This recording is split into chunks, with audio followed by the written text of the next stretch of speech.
Previous class में मैंने आपको स्ट्रक्चर समझाया था क्लोरोप्लास्ट का। ये क्लोरोप्लास्ट का स्ट्रक्चर है, नजर आ रहा है आपको, ठीक है। और बहुत छोटी छोटी बातें मैंने आपको इसमें सिखाई थी, जिसको कि अगर आप समझ चुके हैं अच्छे से तो आगे बहुत सारा कॉन्सेप्ट आपके लिए आसान होने वाला है, ठीक है। थोड़ा सा क्विक रिवीजन करते हुए विद इन 2 मिनट्स आगे बढ़ूंगी मैं, ठीक है। यहाँ आपको जो ये स्ट्रक्चर नजर आ रहा है ग्रीन ग्रीन कलर का अलग से, इसमें से जो 1 यूनिट जो है, ठीक है, उस 1 यूनिट को हम क्या बोलेंगे, इस 1 यूनिट को हम थैलाकोइड बोलेंगे। फिर हम लोग क्या करेंगे, इस थैलाकोइड को एक के ऊपर दूसरे के ऊपर तीसरे के ऊपर ऐसे अरेंज करेंगे। जैसे शॉप्स में आपने देखा होगा ना, बोरियां लेके आते हैं तो उसको एक के ऊपर एक के ऊपर एक अरेंज करके रखते हैं। तो ये 1 ग्रैनम हो जाएगा। क्या हो जाएगा, ये ग्रैनम हो जाएगा। और अगर एक साथ आपको सारे ग्रैनम को बोलना है तब हम लोग उसको ग्रैना बोलेंगे। क्या बोलेंगे, ग्रैना बोलेंगे, ठीक है। तो ये ग्रैना मतलब कंप्लीट एक साथ सबको एग्रीगेट करके बोलना है तो हम क्या बोलेंगे, ग्रैना, ठीक। मेम्ब्रेनस पार्ट की जब बारी आती है, क्योंकि इसके बारे में काफी इंटरेस्टिंग फैक्ट्स मैंने आपको बताए थे, तो ये ग्रैना और सारे ग्रैना को कनेक्ट करने वाले ये लैमेला, अगर एक है तो लैमेला होगा।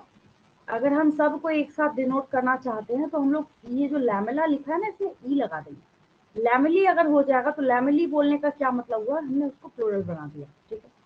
और जो इसमें एक्वस फ्लूइड जो भरा हुआ है, that fluid is known as stroma. ये याद रखना बहुत जरूरी है, क्योंकि आपको एक बात यहाँ पे समझ आ रही है कि सेल के अंदर जो फ्लूइड भरा है दैट इज साइटोप्लाज्म। अगर ये क्लोरोप्लास्ट के अंदर है दैट इज स्ट्रोमा। अगर ये माइटोकॉन्ड्रिया के अंदर भरा है दैट इज क्या हो जाएगा, मैट्रिक्स। तो सबका नाम यहाँ पे बदलता जा रहा है, इसलिए इसको याद रखना जरूरी हो जाता है। और इस पे नीट में क्वेश्चन भी पूछा गया है 2016 में, ठीक है। अब ये तो खैर बहुत बेसिक बातें हैं, आपको पता है कि इसमें 2 मेम्ब्रेन प्रेजेंट है, इनर मेम्ब्रेन है और एक क्या है, आउटर मेम्ब्रेन है। जब आउटर और इनर मेम्ब्रेन होगा तो ऑब्वियस है इसके बीच में एक स्पेस भी अवेलेबल होगा, that space is known as inter membrane space. क्या कहते हैं हम लोग उसको, इंटर मेम्ब्रेन स्पेस, ठीक है। तो ये सारी चीजें मैंने आपको समझाई थी। अब सवाल ये उठता है कि समझाने का क्या बेनिफिट हुआ।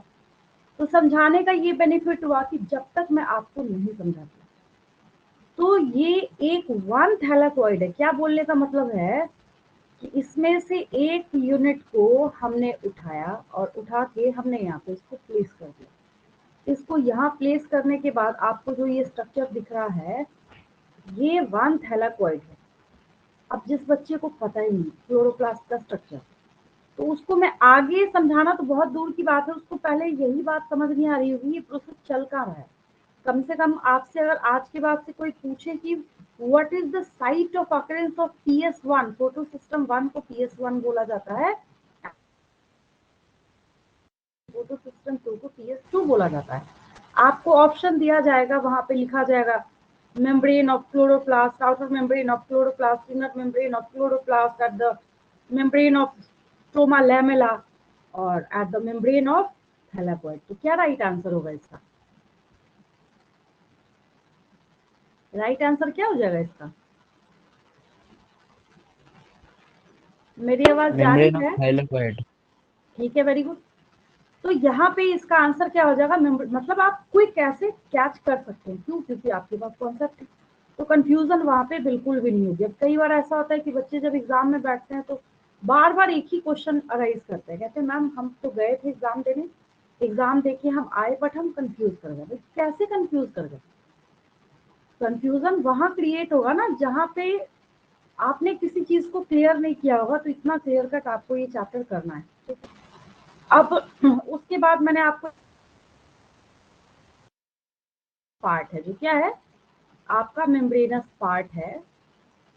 मतलब हम अगर स्ट्रोमा लेमेला को लेते हैं उसमें और थैलाकोइड को भी लेते हैं, तो ये सब के सब किस चीज के लिए रिस्पॉन्सिबल हैं, सोलर एनर्जी को, मतलब लाइट एनर्जी को ट्रैप करने के लिए। अब लाइट होगा ही नहीं तो फोटोसिंथेसिस का मतलब ये है लाइट के प्रेजेंस में कुछ बनाना। फोटोसिंथेसिस सिर्फ इतने वर्ड की बात मैं कर रही हूँ, ये बात अलग है कि आगे जाके जब आप सीखते हैं तो आपको पता चलता है ये ग्लूकोज बनाता है। फिर आप और आगे पढ़ते हैं तो आपको पता चलता है अच्छा ये ग्लूकोज को भी ऐड कर करके एग्रीगेट कर करके ये स्टार्च बनाता है, ठीक है।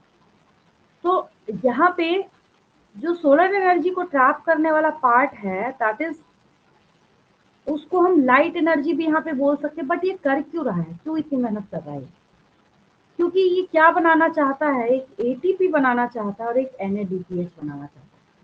एटीपी तो ठीक है, 10th क्लास में भी एक बॉक्स बना हुआ था, उसके अंदर भी आपको दिया हुआ है एडेनोसिन ट्राइफॉस्फेट, ठीक है। अब एनएडीपीएच पे आते हैं। N nicotinamide, A adenine, D dinucleotide, T phosphate and H hydrogen, ठीक है। और स्ट्रोमा के बारे में अगर फिर जैसे इसका दो पार्ट हुआ ना, हमने जब इसको अलग किया हमने बोला कि चलो ठीक है एक मेम्ब्रेनस पार्ट है और दूसरा जो फ्लूइड वाला जो हिस्सा है यहाँ पे ये इसका क्या है, स्ट्रोमा है। स्ट्रोमा बैठा तो रहेगा नहीं, कुछ ना कुछ तो ये भी करेगा। तो स्ट्रोमा की क्या खासियत है कि जितने भी एंजाइमेटिक रिएक्शंस हैं, शुगर को बनाना है या फिर शुगर को बनाने का क्या मतलब है, मतलब जो ये सिंथेसाइज हुआ है, अब एक ग्लूकोज और दूसरे ग्लूकोज के बीच में बॉन्ड फॉर्मेशन करके स्टार्च भी बनाना है। तो उसका काम कहाँ होगा, उसका काम स्टोमा के अंदर होगा, ठीक है। ये मैंने आपको कुछ नया नहीं बताया है, ये मैंने आपको पिछली क्लास का रिवाइज करा है। क्यों रिवाइज करने की सबसे बड़ी वजह ये है कि ये आप ही की एनसीईआरटी है, काफी कॉम्प्रेस्ड फॉर्म में यहाँ पे दे रखा है और ये देखिए मैंने आपको करा रखा है। 8th चैप्टर के बारे में जब आप देखते हैं तो बहुत डिटेल में जो चैप्टर 8 में आपको पढ़ना है सेल में, वो क्लोरोप्लास्ट का स्ट्रक्चर मैंने आपको बता रखा है, ठीक है।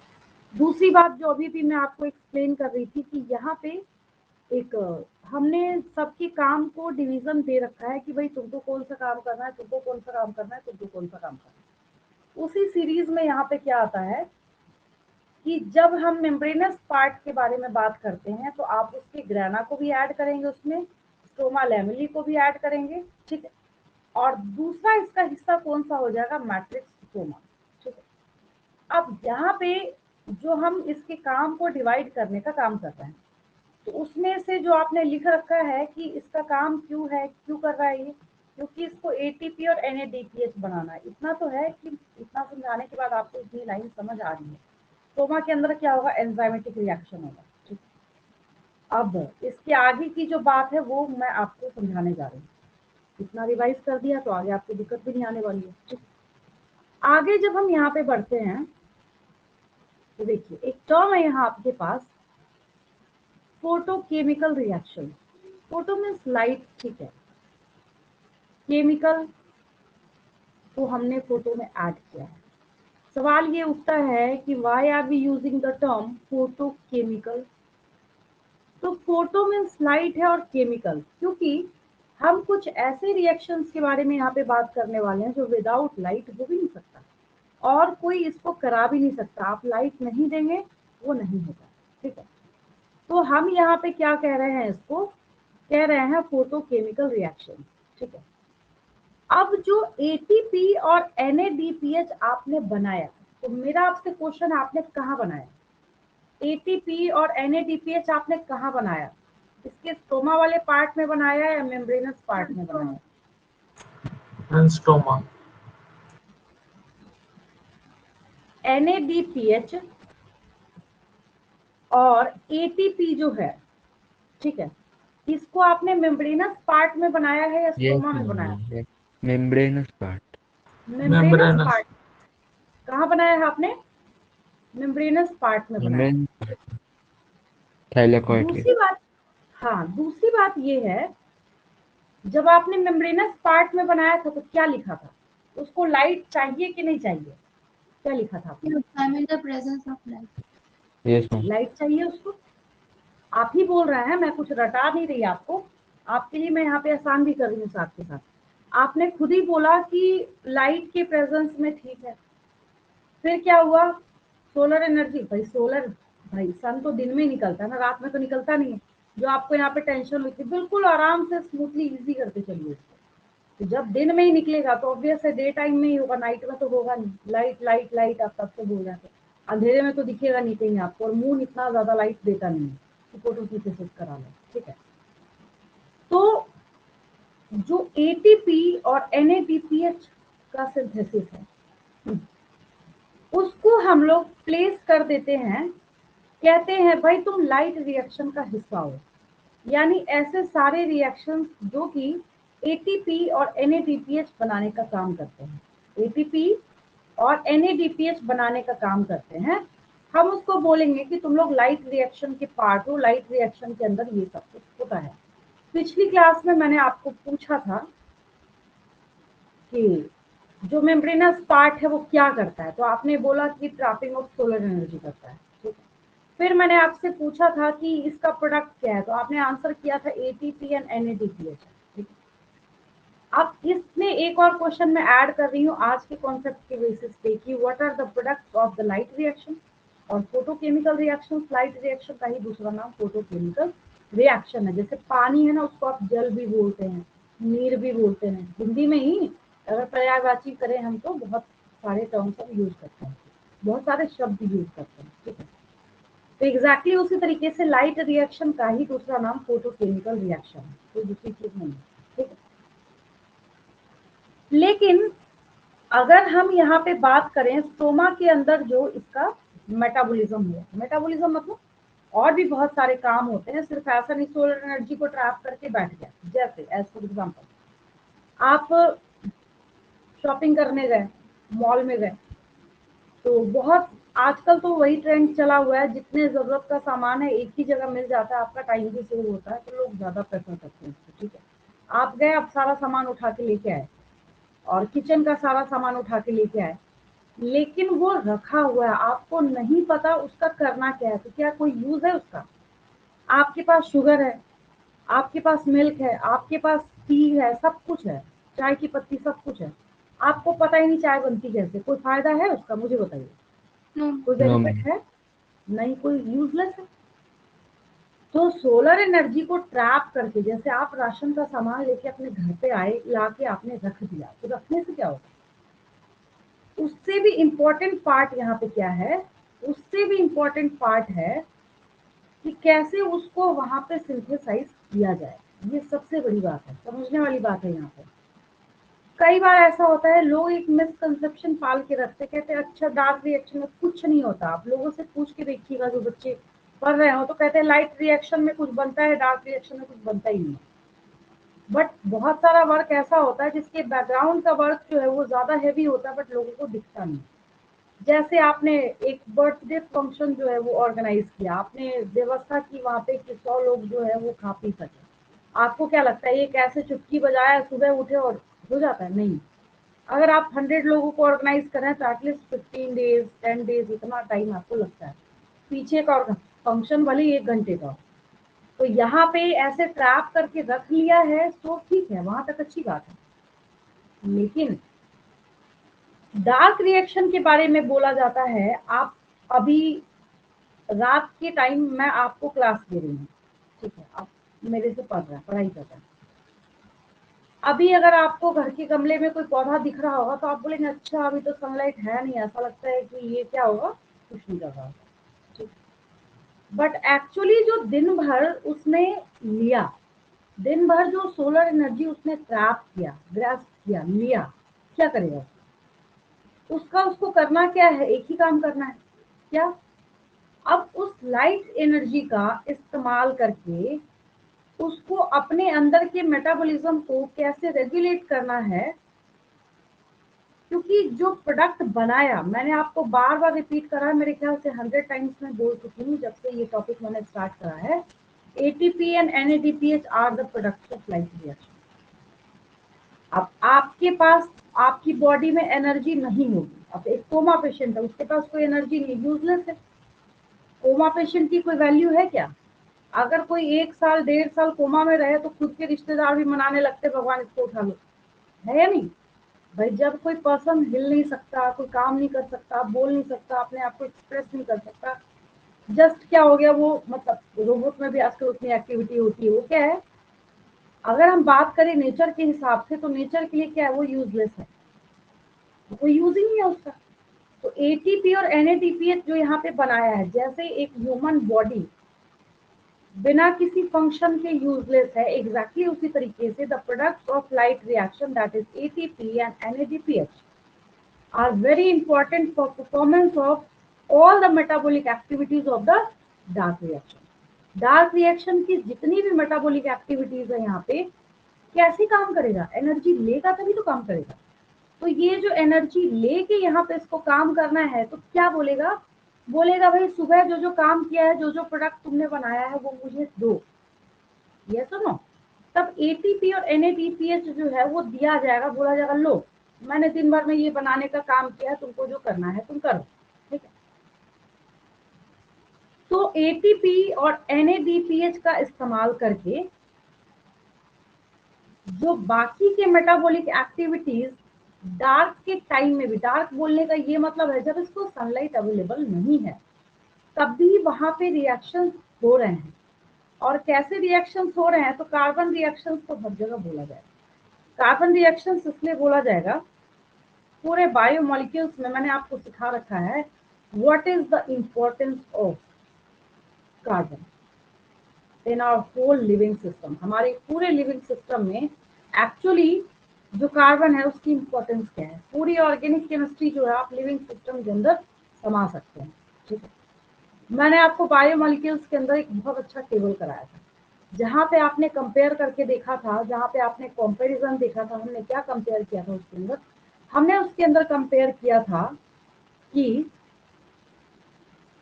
अर्थ की क्रस्ट में जो एलिमेंट्स अवेलेबल है और आपकी बॉडी में जो एलिमेंट्स अवेलेबल है सबका परसेंटेज क्या क्या है। तो आपने देखा था कार्बन है, ऑक्सीजन है, बहुत सारी ऐसी चीजें हैं जो आपकी बॉडी को मिल रहा है नेचर से, लेकिन इत्तेफाकन आपकी बॉडी में उस चीज का परसेंटेज जो है वो नेचर में पाई जाने वाली चीजों के परसेंटेज से ज्यादा है, ठीक है।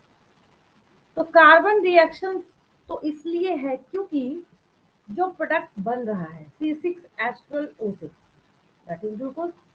अब ग्लूकोज क्या है, ग्लूकोज भी क्या है, कार्बन कंपाउंड है।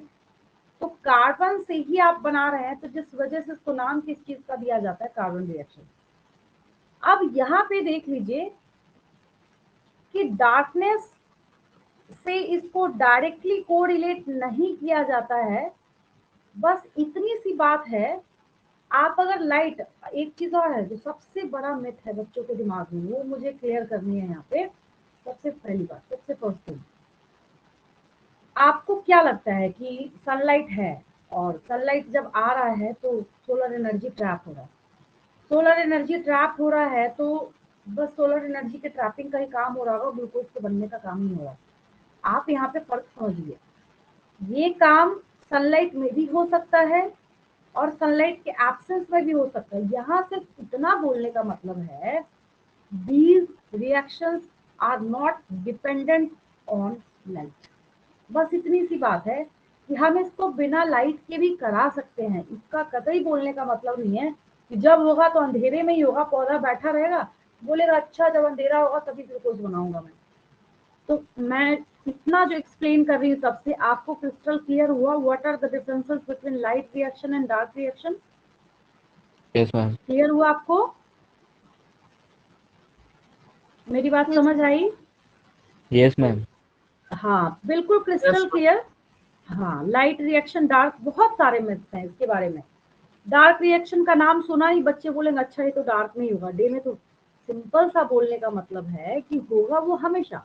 डार्क रिएक्शन का नाम इसलिए दिया गया है क्योंकि उसको अगर आप सनलाइट नहीं भी देंगे ना तब भी वो अपना फंक्शन जो है परफॉर्म करेगा ही करेगा, ठीक है। सिर्फ इसलिए क्या किया जाता है वहां पे, उस टर्म को दिया जाता है। तो एक ये हो गया। अब हम लोग आगे बढ़ रहे हैं, थोड़ा सा ज्यादा नहीं, बस 2 लाइन में कराऊंगी आपको ताकि आपका टाइम भी वेस्ट ना हो और आप थोड़ा खुद से भी लिखना सीखें।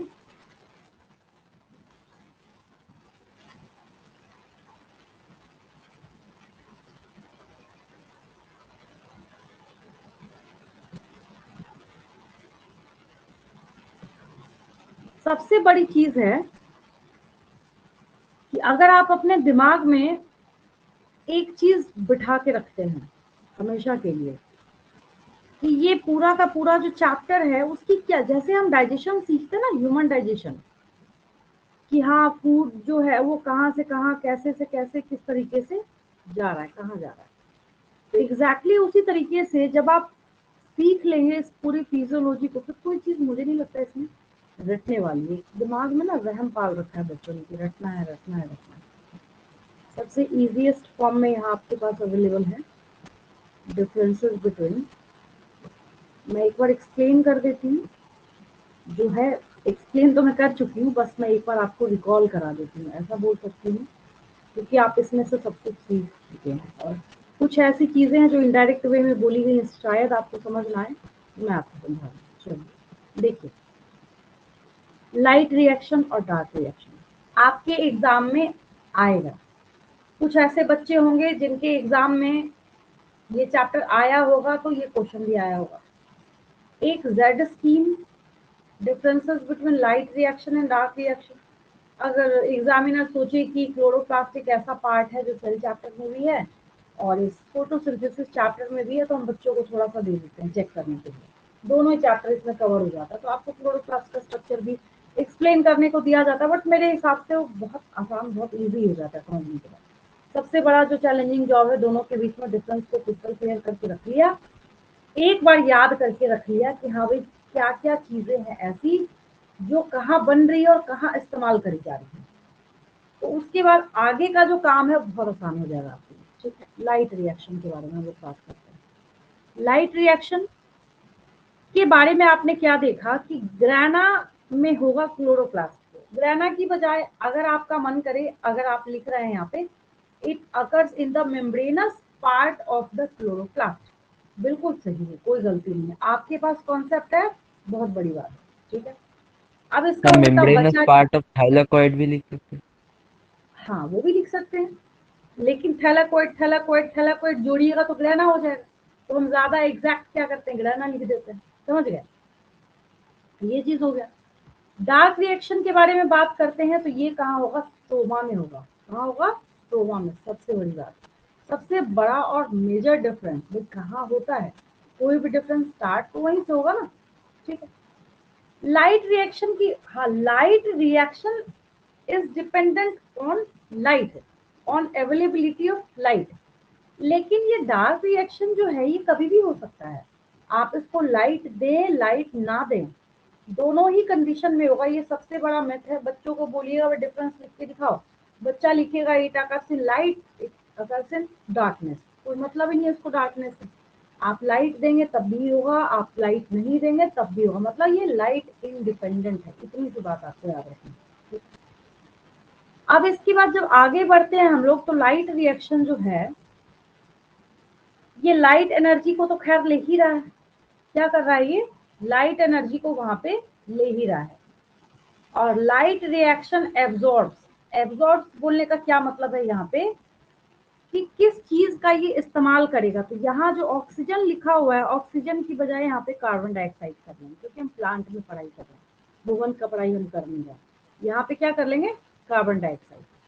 Dark reaction absorbs only carbon dioxide, मतलब वहां पे हमने क्या किया है, लाइट एनर्जी को हटा दिया है। वाइल जबकि हम यहाँ पे जब बात करते हैं एंड प्रोडक्ट के बारे में, तो अगर ये ऑक्सीजन को एब्जॉर्ब भी कर रहा है तो ऑक्सीजन बनाएगा कैसे, तो एक यहाँ पे करेक्शन करेंगे।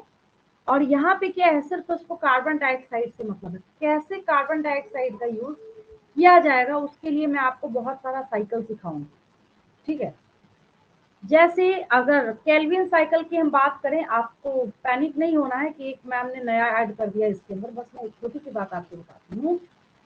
आप ग्लूकोज का फॉर्मूला लिखते हैं C6H12O6। ठीक है, तो केल्विन साइकिल का जब आप 6 चक्कर लगाइएगा तो एक चक्कर एक कार्बन देगा, दूसरा चक्कर दूसरा कार्बन देगा, तीसरा चक्कर तीसरा कार्बन देगा, मतलब 6 टर्न घुमाइएगा तब जाके एक ग्लूकोज बनेगा। तो इतना होने के बाद इसका एंड प्रोडक्ट क्या होगा, एक ग्लूकोज होगा। और यहाँ पे क्या है, एटीपी और NADPH तो आपने सीख ही रखा है, बट वो था तो ऑक्सीजन भी तो इवॉल्व कर रहा था वहां पे, ये तो आपको पता ही है, ये तो वेल नोन है, बचपन से जानता है। सबसे बड़ा पॉइंट, पानी के टूटने से स्प्लिटिंग ऑफ वाटर से इसका कितना बड़ा कनेक्शन है वो हम लोग आगे के पार्ट में सीखेंगे। अभी के लिए मैं बस आपको इतना बता सकती हूँ कि यहाँ पे फोटोलाइसिस मतलब होता है लाइट के प्रेजेंस में किसी चीज का टूटना। फोटो मीन्स लाइट और लाइसिस मीन्स टूटना। तो यहाँ पे फोटोलाइसिस ऑफ वाटर होता है। और यहाँ पे अगर आप इसको ना, ये तीसरा पॉइंट, चौथा पॉइंट, पांचवा पॉइंट आपको पता है एक ही है। कैसे एक ही आप सीख जाएंगे। अभी अभी मैंने बोला कि 6 चक्कर घुमाइएगा तब जाके ग्लूकोज मिलेगा। तो ग्लूकोज को कार्बन पता है कौन देके जाएगा? ये कार्बन डाइऑक्साइड देके जाएगा। तो कार्बन डाइऑक्साइड जब दे के जा रहा है तो इसका मतलब इसके कार्बन को पकड़ा जा रहा है। तो इसके कार्बन को जब यहाँ पे कैच किया जा रहा है दैट मीन्स की कार्बन फिक्सेशन होगा। वहां पे क्या होगा? कार्बन फिक्सेशन वहां पे होगा। ठीक है। और लाइट रिएक्शन जो है, जैसे होता है ना कि हम लोग पहले कोई काम करते हैं बाद में कोई काम करते हैं, तो एग्जैक्टली उसी तरीके से अब आपको एग्जाम देना है। आपने किसी एग्जाम का फॉर्म भरा, तो मैं क्या बोलूंगी, पहले आपने एग्जाम दे दिया उसके बाद आपका एडमिट कार्ड आया। बेवकूफी है बोलना। पहले आपका एडमिट कार्ड आएगा तभी तो एग्जाम देंगे आप। आपको बोर्ड एग्जाम देना है। अब आपको रोल नंबर नहीं पता, सेंटर नहीं पता, हवा में थोड़ी जाके बैठ जाएंगे कुछ भी पेपर पे लिख के कहाँ देंगे उसको। आपको एक प्रॉपर रोल नंबर होगा, आपका जो भी है प्रॉपर सेंटर होगा, वहीं जाएंगे आप। तो स्टेप की अगर हम बात करें यहाँ पे, तो लाइट रिएक्शन को नंबर 1 यहाँ पे माना गया है और नंबर 2 यहाँ पे किसको माना गया है? Dark reaction. क्यों? जैसे आप घर में राशन लेके आएंगे तब तो काम होगा ना, या फिर आप बोलेंगे कि पहले हम चाय बनाएंगे फिर हम दूध लेने जाएंगे, ऐसा थोड़ी होगा। पहले आप लेके आइएगा तभी तो आगे का प्रोसेस आपको वहां पे परफॉर्म करना है। तो एग्जैक्टली उसी के लिए हम यहाँ पे क्या बोलते हैं कि लाइट रिएक्शन जो है इसको हम काउंट करते हैं फर्स्ट स्टेज ऑफ फोटोसिंथेसिस, और डार्क रिएक्शन को हम लोग काउंट करते हैं सेकेंड स्टेज ऑफ फोटोसिंथेसिस या नेक्स्ट स्टेज ऑफ फोटोसिंथेसिस। तीसरा तो कुछ हो नहीं सकता है। दो ही पार्ट है इसके।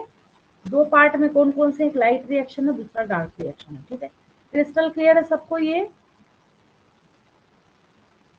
Yes ma'am. Yes ma'am. सिर्फ यहाँ पे ना CO2 कर लेना बस, और कोई दिक्कत नहीं है।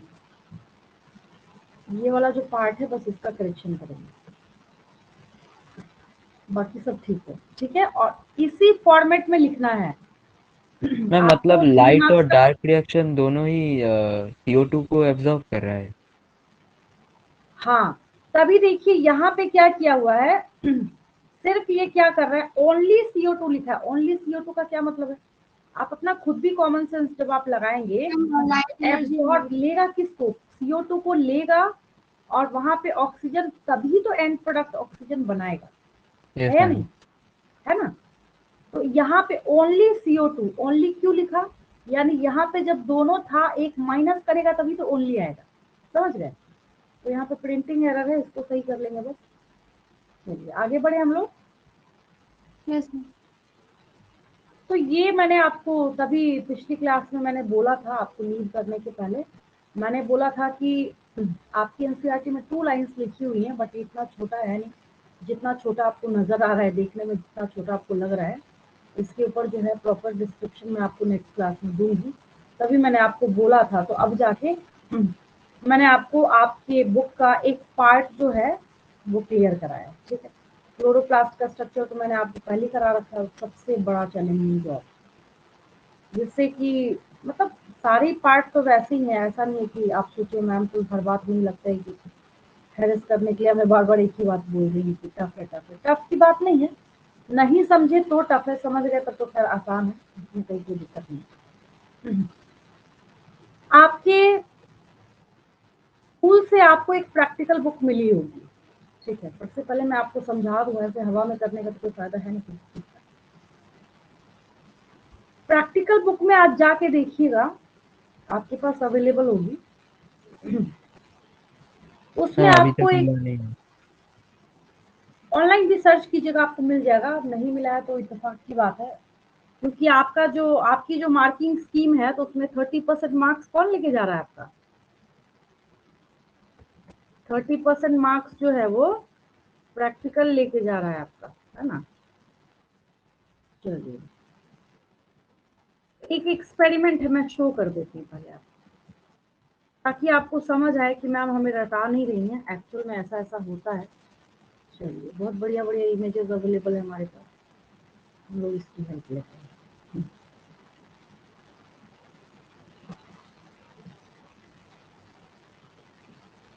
सबसे पहली बात, ये बिल्कुल लैब से ली गई पिक्चर है, तो ज़्यादा बढ़िया है हमारे लिए। देखिए, ये एक प्रैक्टिकल है। प्रैक्टिकल का नाम है पेपर क्रोमेटोग्राफी। ये जो पेपर आपको हैंगिंग कंडीशन में दिख रहा है, इसको क्रोमेटोग्राफी पेपर बोलते हैं। क्या बोलते हैं? क्रोमेटोग्राफी पेपर बोलते हैं। ठीक है। सवाल ये उठता है कि यहाँ पे इतना सारा कलर ये टूटा हुआ क्या दिख रहा है?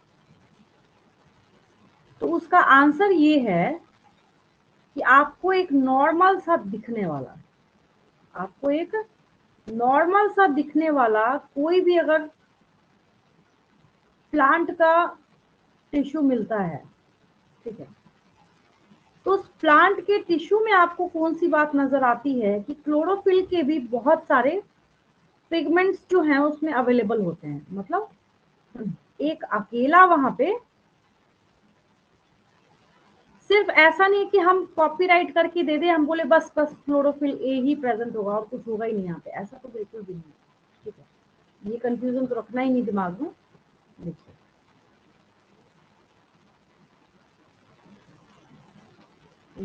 जा रहा है काम।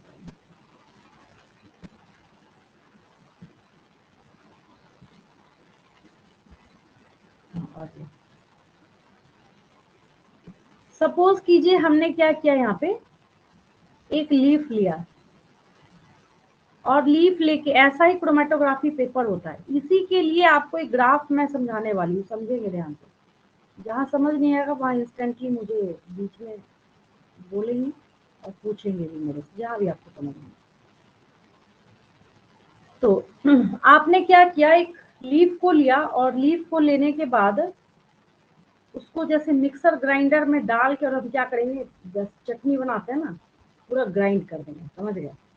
ग्राइंड करने के बाद अल्कोहल वगैरह डाल के और केमिकल्स वगैरह डाल के हम यहाँ पे नीचे बीकर में, बिल्कुल एग्जैक्टली ऐसे ही, ये तो डायग्राम है, बिल्कुल ऐसे ही यहाँ पे नीचे आपको दिख रहा है, ये वाटर जैसा जो दिख रहा है, एक्चुअली पानी नहीं है यहाँ पे। तो उसके बाद क्या करते हैं, इसके ऊपर हम 1 ड्रॉप उठा के डालते हैं उसका, मतलब क्रोमेटोग्राफी पेपर के ऊपर आपने जो ग्राइंड किया है ना उसका। और ग्राइंड करने के बाद ऐसे ही, मेरे ख्याल से यहाँ पे ये जो दिख रहा है, ये स्क्रू ड्राइवर टाइप से कुछ दिख रहा है। हम बच्चे जब लैब में करते हैं तो क्या करते हैं, पेंसिल में रैप करके और या फिर उसको स्टिक करके वहां पे ऐसे हैंग करके छोड़ देते हैं। ठीक है, उसके बाद क्या होगा, हैंग करके लीव करने के बाद कुछ पिगमेंट नीचे रहेगा, कुछ उसके ऊपर जाएगा। यहाँ पे देखिए ऑरेंज है, उसके बाद देखिए रेड है, उसके बाद डार्क पर्पल है। क्या बोलने का मतलब है, ये क्लोरोफिल के जितने फ्रैगमेंट्स हैं वो ऐसे ऐसे ऐसे टूट के नीचे ऊपर ऊपर ऊपर ऊपर होता चला जाता है। ठीक है, ये एक्सपेरिमेंट है, chromatography experiment, paper chromatography. 9th class की अगर मैं बात करूं तो ये बायो वाला क्रोमेटोग्राफी नहीं, 9th क्लास में आपने केमिस्ट्री में क्वेश्चन किया था, मैं याद दिला देती हूँ, आप ढूंढने में आपको मिल भी जाएगा। ठीक है, 9th क्लास में आपने क्वेश्चन क्या किया था कि कौन सी ऐसी टेक्निक है जिसका यूज किया जाता है डोप टेस्ट के लिए। डोप टेस्ट मतलब कोई एथलीट वगैरह होता है ना, कोई ऐसा ड्रग ले ले जो अचानक से उसके एनर्जी को इनहेंस कर दे, तो ड्रग के जो ट्रेसेस हैं उसके ब्लड में इजीली मिल सकते हैं, पर 24 घंटे के अंदर, 48 घंटे के अंदर उसका डोप टेस्ट कराया जाए। तो डोप टेस्ट भी किससे पकड़ में आता है, इसी क्रोमेटोग्राफी से पकड़ में आता है। तो वहां पे क्वेश्चन दिया जाता था सैंपल पेपर में और बच्चे वो आंसर लिखते थे वहां पे। ठीक, सवाल ये उठता है कि जब ये एक्सपेरिमेंट आपके थ्योरी की बुक में लिखा नहीं है, फिर मैं इतना लेक्चर दे क्यों रही हूँ? ठीक है, अब इसमें भी एक बहुत बड़ी बात छिपी हुई है जो कि मैं आपको अभी तुरंत शो कर देती हूँ। देखिए, आपको ऐसे समझ आएगा। जब हम यहाँ पे बात करते हैं, एक स्पेशल सेगमेंट है हम लोगों के पास, मैं शो करती हूँ आपको। कम से कम इतना सुनते सुनते आपको इतना तो याद हुआ ही होगा, the name of this specific technique is paper chromatography. इतना सुनते सुनते इतना तो याद हो ही गया होगा आपको, कुछ और वो ना हो। तो हम लोग यहाँ पे क्वेश्चन ये अराइज कर रहे हैं कि कितने ऐसे पिगमेंट्स हैं जो कि फोटोसिंथेसिस में इन्वॉल्व है। क्या अकेला क्लोरोफिल ए कर रहा है? क्या अकेला क्लोरोफिल ए इतना कैपेबल है क्या कि ये क्या कर सके, अकेला सारा का सारा फोटोसिंथेसिस जो है उसको परफॉर्म करने का काम कर सके? अब यहाँ पे समझिएगा ध्यान से, मैंने इतना लेक्चर दिया तो मैं हवा में तो नहीं दे रही थी, आउट ऑफ सिलेबस भी नहीं दे रही थी, ये देखिए। और इससे क्या होता है ना, बच्चों को थोड़ा कॉन्फिडेंस भी आता है कि नहीं भाई ये हमें सीखना जरूरी था, ये हमारी ही बुक का एक पार्ट है। अब देखिए यहाँ पे ध्यान। अब यहाँ पे सवाल ये उठता है, ये साफ साफ पहली लाइन आपको यही बताई जा रही है कि आप जब भी अपने आसपास के जितने भी प्लांट्स देखते हैं तो ऐसा नहीं है कि आपको एक पर्टिकुलर, आप ड्राइंग कर रहे हैं तो लाइट ग्रीन कलर जो आपने वहां पे यूज किया है तो वही एक कलर जो है इजीली आपको वहां पे नजर आता है, ठीक है। इसके बहुत सारे जो शेड्स हैं, इसके क्या है, ग्रीन कलर के जो बहुत सारे शेड्स हैं वो आपको वहां पे लीफ में देखने को मिलता है। बहुत सारे शेड बोलने का क्या मतलब, आपको कई बार येलो पैच दिखता है, थोड़ा लाइट ऑरेंज दिखेगा, कभी कभी जो लीफ प्लांट से डिटैच होने वाला हो वो तो कंप्लीट येलो दिखना स्टार्ट हो जाता है। आपको दिखता नहीं दिखता है? दिखता है ना। तो बहुत सारे कलर आपको देखने होते हैं यस तो मैम, ब्राउनिश भी दिखता है। हाँ, बहुत सारे कलर। एक तो प्लांट ऐसा है तो जिसमें कि दुनिया के सारे कलर दिखते हैं। देखिए मैं सर्च करके शुरू करती हूँ आपको। एक प्लांट है, मुझे याद आया, देखिए क्रोटन बोला जाता है उसको। हाँ ये वाला है, ये देखा होगा आपने। इसकी बहुत सारी वैरायटीज भी आती हैं इस प्लांट की, लोग खरीदते भी हैं डेकोरेशन के लिए, क्रोटन बोला ही जाता है। देखा है आपने इसको, है ना? Yes ma'am. सबने देखा होगा, डेकोरेशन के लिए इस्तेमाल करते हैं तो अच्छा दिखता है, यस मैम। रंग बिरंगा सारे कलर इसमें अवेलेबल। अब इसको क्या बोलें बताइए? अब इसमें हम ऐसा थोड़ी बोलेंगे कि भाई एक कलर जो है वो फोटोसिंथेसिस कर रहा है तो बाकी बैठे मुंह देख रहे हैं। तो यही हम कर रहे थे, जो हम यहाँ पे, अगर ये नॉर्मल आपके घर के गमले में लगा हुआ आप ही के घर का पौधा है मान लीजिए, तो हम अगर इसके सारे पिगमेंट्स को सेपरेट करना चाहते हैं तो अगर आपसे किसी ने पूछा कल को जाके question, which technique is applied or implemented for separation of the components of the leaf pigments, तब आप क्या आंसर लिखेंगे? क्रोमेटोग्राफी। क्या लिखेंगे? याद हुआ? हम क्रोमेटोग्राफी से उसको अलग करते हैं। किससे अलग करते हैं? तो उसको क्रोमेटोग्राफी से हम लोग अलग करने का काम। ये भी बहुत बड़ी बात है, बहुत चैलेंजिंग जॉब है, ढूंढेंगे आपको क्वेश्चन मिल जाए। अब जिसको पता ही नहीं हो बेचारा तो किसी में भी टिक मार के आए, क्रोमेटोग्राफी को मार्क करे या सेंट्रीफ्यूगेशन को करे, उस बच्चे के लिए तो सारी चीजें बराबर ही, ठीक है। तो वही स्टेटमेंट आपको यहाँ पे लिखा जा रहा है कि so many shades of green in their leaves even in the same plant. अब ये सेम ही प्लांट तो अभी ऐसा थोड़ी हम दूसरी दुनिया से लेके आए, ये बेचारा एक ही पौधा तो है, 10 थोड़ी है, एक ही है। तो तभी आपको यहाँ पे बात कौन सी लिखी जा रही है? Even in the same plant.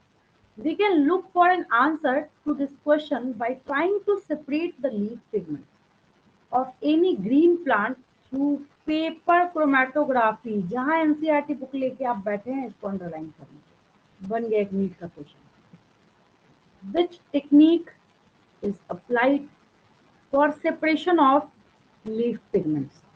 Leaf के पिगमेंट को आप, कितना चैलेंजिंग जॉब है, आपके पास लीफ के सारे पिगमेंट्स अवेलेबल हैं, आपको दिख रहा है, आप उसको अलग कैसे करेंगे? अब ऐसा थोड़ी है कि हमने लीफ को मिक्सर ग्राइंडर में डाल के पानी में घोल दिया तो ऊपर नीचे सब हो जाएगा, ग्रीन ऊपर चला जाएगा नीचे, ऐसा तो होता नहीं है। तो ये आप किसकी मदद से कर सकते हैं? पेपर क्रोमेटोग्राफी से कर सकते हैं, ठीक है। A chromatographic separation of the leaf pigment shows that the color that we see in leaves is not due to a single pigment but due to 4 pigments. अब यहाँ पे हम लोगों के पास क्या है? 4 पिगमेंट्स बेसिक जो है वो अवेलेबल है। 4 बेसिक हैं, बार बार मैं रिपीट कर रही हूँ। क्यों बेसिक बोल रही हूँ मैं? क्योंकि जब हम कैरोटीनॉइड्स की बात करेंगे, किसकी बात करेंगे? कैरोटीनॉइड्स की बात करेंगे तो येलो से लेके ऑरेंज तक येलो होता है, फिर थोड़ा डार्क येलो होता है, फिर एक डार्क ऑरेंज होता है, फिर एक लाइट ऑरेंज हो, मतलब येलो से लेके ऑरेंज तक के बीच के जितने शेड आ जाएं सब के सब किसके अंदर आएंगे, कैरोटीनॉइड्स के अंदर आएंगे। अब आप बनाना खाते हैं, उसके छिलके का कलर कैसा होता है, येलो होता है। किसकी वजह से होगा, ज़ैंथोफिल जो है वो येलो कलर प्रोवाइड करता है। क्या करता है ये, येलो कलर को प्रोवाइड करने का काम करता है। तो ये आपके पास यहाँ पे क्या है, 4 पिगमेंट्स है। और क्लोरोफिल ए जो है ये ब्राइट से लेके, और जब क्रोमेटोग्राफी का आप एक्सपेरिमेंट देखते हैं तो आपको बड़ी हैरानी की बात है कि ऐसे नॉर्मली जो आपको कैसा दिख रहा था, ग्रीन ग्रीन दिख रहा था, आपने एक चीज यहाँ पे नोटिस किया होगा, ये देखिए ऊपर में ब्लू कलर दिख रहा है सबको, यस सबसे मैम। ऊपर में, है ना। कई बार ऐसा होता है कि बच्चे बोलते हैं मैम ब्लू कहाँ से आ गया, जब आप करेंगे तो आपको पता चलेगा, उसमें जब सेपरेशन होगा तो तभी यहाँ पे ये क्लोरोफिल ए जो है ब्राइट और blue green in the chromatogram, bright और blue green in the chromatogram. देखिए ये जो पेपर में ये सारा का सारा यहाँ पे ऐसे ये ऊपर राइज कर गया, और ये paper chromatography, the name of this technique is paper chromatography, and the name of this specific paper after completion of this experiment is chromatogram. अब समझ आए, अब इसका नाम क्या हो गया, इस हिस्से का कुछ ज्यादा ही मैंने कलर कर दिया, इसको हटा देती हूँ। मतलब क्या बोला मैंने, जब ये पूरा एक्सपेरिमेंट आपका पूरा हो गया, आपने यहाँ से इसको निकाल लिया, और एक चीज और है, इसको हम लोग इसमें से निकलवा के प्रैक्टिकल कॉपी में बच्चों से टेस्ट करवाते हैं और कहते हैं अब लिखो इसके बारे में क्या क्या कैसे कैसे किया है, ठीक है। तो जब वो इसको उठाएगा और प्रैक्टिकल कॉपी में उस बच्चे ने इसको टेस्ट कर दिया, तब वो क्या बोलेगा, तब थोड़ी बोलेगा कि ये पेपर का नाम पेपर क्रोमेटोग्राफी है। Paper chromatography is the technique and the name of that completed paper is chromatogram. Graph और ग्राम में फर्क समझिएगा। अब इसका नाम क्या हो गया, क्रोमेटोग्राम हो गया। तो वही बात यहाँ पे आपको बताई जा रही है कि क्लोरोफिल ए जो है वो यहाँ पे आपको क्या कर रहा है, ब्लू तक का जो कलर है वो प्रोवाइड वहां पे करेगा। तो इतने सारे शेड्स जो है हमारे पास नेचर में अवेलेबल हैं, और इतना सीखने के बाद तब जाके फाइनली स्टार्ट होता है, पता है क्या, तब जाके फाइनली यहाँ पे ये स्टार्ट होगा कि आखिर ये जो इतने सारे पिगमेंट के बारे में हम पढ़ाई कर रहे हैं, तो हमारा ये जानना भी तो एक बहुत बड़ा चैलेंजिंग जॉब है कि भाई इन सब में से सबसे ज्यादा फोटोसिंथेसिस में हिस्सा कौन लेता है, सबसे ज्यादा फोटोसिंथेसिस में पार्ट कौन लेता है, ठीक है। तो यहाँ पे ज्यादा नहीं, इसको शॉर्ट में जो आपके एग्जाम में काम आए बस उतना ही बताऊंगी, उससे ज्यादा आपको नोट नहीं करना है, ठीक है। हर क्लास में मैं एक ही चीज आपको सिखा रही हूँ। और बायो में भी जो क्वेश्चन और आंसर दोनों है टेक्निकली होते हैं, मतलब टेक्निकल बोलने का मतलब आपको वर्ड टू वर्ड आंसर लिखना है, कोई आपके मार्क्स नहीं काट सकता, ठीक है। हालांकि क्वेश्चन पेपर देख के भी आपको पता चल ही रहा होगा। तो हम लोग यहाँ पे क्या कर रहे हैं, सबसे पहले मेजर 4 पिगमेंट्स के बारे में बात कर रहे हैं, ठीक है। Major 4 plant pigments. चलिए अब उधर से बोलना स्टार्ट कीजिए फटाफट, जैसे रोज बोलते हैं आप लोग, ठीक है। पहला क्या लिखूं मैं, हम क्लोरोफिल क्लोरोफिल ए, हाँ क्लोरोफिल हम ए। उसके बाद क्लोरोफिल लेकिन रिप्रेजेंटेशन में जब हम लोग लिखते हैं ना, तो अगर आप ऐसे क्लोरोफिल कैपिटल ए लिखते हैं तो गलत हो जाएगा, क्लोरोफिल स्मॉल ए होगा, हाँ ये होगा। ऐसे ही रिप्रेजेंटेशन का तरीका यही है, ऐसे लिखते हैं। अब इसके कलर के बारे में जब हम लोग बात करते हैं तो करेगा ये भी याद रखना जरूरी है। तो ये हो जाएगा ब्राइट और ब्लू ग्रीन, ब्राइट और ब्लू ग्रीन। और ये सब का सब जितना भी कलर हम लिख रहे हैं ये हम क्रोमेटोग्राम के हिसाब से ही लिख रहे हैं। इसमें आपको ऐसा नहीं घबराने की जरूरत है कि इसमें क्रोमेटोग्राम लिखना है, किसमें हवा में थोड़ी पता चलेगा हमें कहाँ पे कौन सा पिगमेंट कैसे। आपने एक्सपेरिमेंट किया है, आपने इतनी मेहनत करी है, बच्चे एक दिन एक आपको पता है एक दिन बच्चे ये एक्सपेरिमेंट करके वैसी पेंसिल में जैसे वहां पे उस स्क्रू ड्राइवर में लगा हुआ था ना, पेस्ट करके हैंग करके 24 घंटे के लिए मतलब घर चले गए। फिर नेक्स्ट डे जब लैब में आते हैं तब उनको उसका रिजल्ट मिलता है। इतनी मेहनत कोई बच्चा कर रहा है, 2 दिन अपना लगा रहा है उस एक्सपेरिमेंट के ऊपर, तो तब जाके ये क्या होगा, सेपरेट होके वहां पे दिखना स्टार्ट होगा। ठीक है, टाइम दीजिएगा तभी तो उसके ऊपर वो राइज करेगा। ठीक है, जब आएगा प्रैक्टिकल का टाइम, आपके प्रैक्टिकल एग्जाम का टाइम, तो 1 बाय 1 करके सारे प्रैक्टिकल्स भी मैं आपको एक्सप्लेन करूंगी। ऐसा नहीं कि यूजलेस है, बहुत सारे नीट के क्वेश्चंस निकलते हैं उससे। बच्चे ये बात भूल जाते हैं कि नीट के एग्जाम को ये राइट है कि आपके प्रैक्टिकल की किताब से वो क्वेश्चन पूछ सकता है। ठीक है, क्योंकि आपके सिलेबस का हिस्सा है, वो उससे बाहर नहीं है।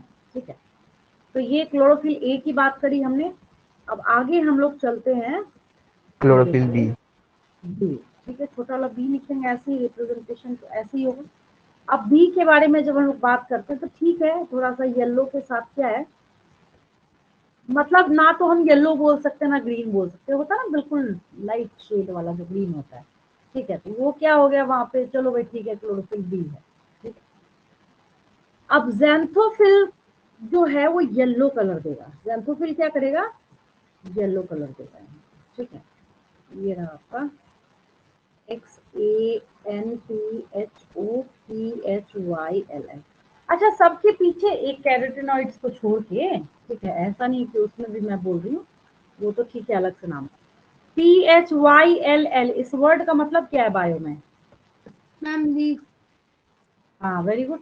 जैसे कैसे हम अरेंजमेंट ऑफ लीफ देखेंगे तो फाइलोटैक्सी, क्लोरोफिल, PHYLL, ये वर्ड जहाँ भी सुनने को, मतलब हम लोग क्या है, इसको लीफ से आइसोलेट करके लाए हैं, उसी के रिप्रेजेंटेशन के लिए हम इसका इस्तेमाल करते हैं। ठीक है, नेक्स्ट हम लोग यहाँ पे लास्ट वाला जो है कैरोटिनॉइड। हाँ, कैरोटिनॉइड्स।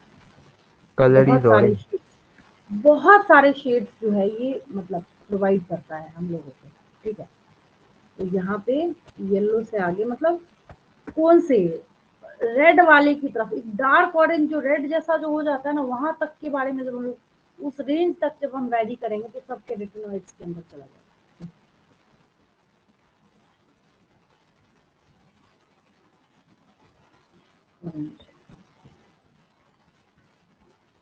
इतना तो याद हो गया होगा आपको, है ना?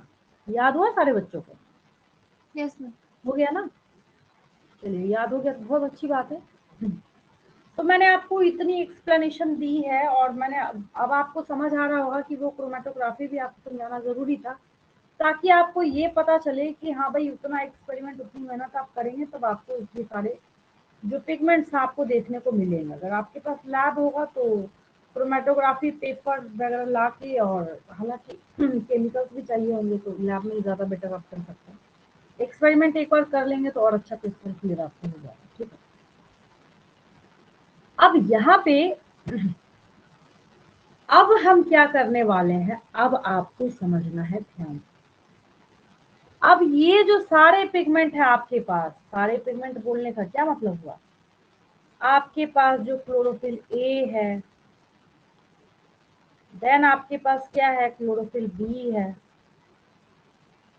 ज्यादातर आपको लीफ वगैरह में जो देखने को मिलेगा, पूरा जब येलो होगा तो मोस्टली क्या होते हैं, जब डिटैच होने वाले होते हैं तो कंप्लीट येलो हो गया, और वैसे भी होता भी है कुछ का। कैरोटिनॉइड्स है, तो आखिर इन सब में से आपको याद है मैंने ये दिखाया था, इस ग्राफ को हम लोग इसके ऊपर चिपकाने वाले हैं, ये देखिए। हाँ, ये याद है, ये याद है। Yes ma'am. अच्छा, ये कलर क्या यस। है यहाँ पे बताइए मुझे,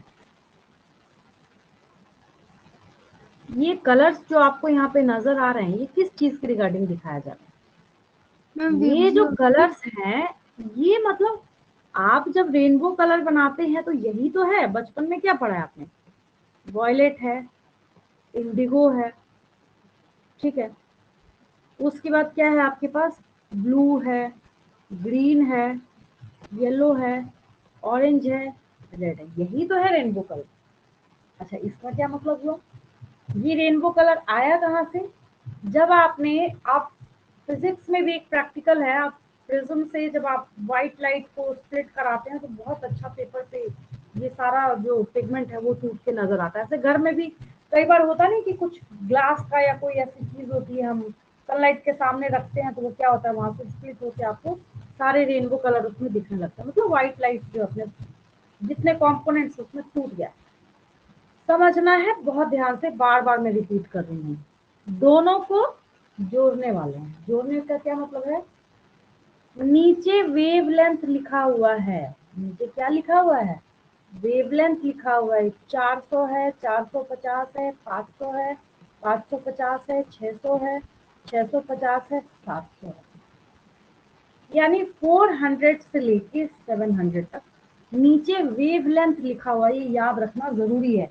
कई बच्चे एग्जाम में ग्राफ बनाना जरूर चाहते हैं बट उनको पता ही नहीं कि उनको एक्स एक्सिस पे क्या रिप्रेजेंट करना और वाई एक्सिस पे क्या रिप्रेजेंट करना।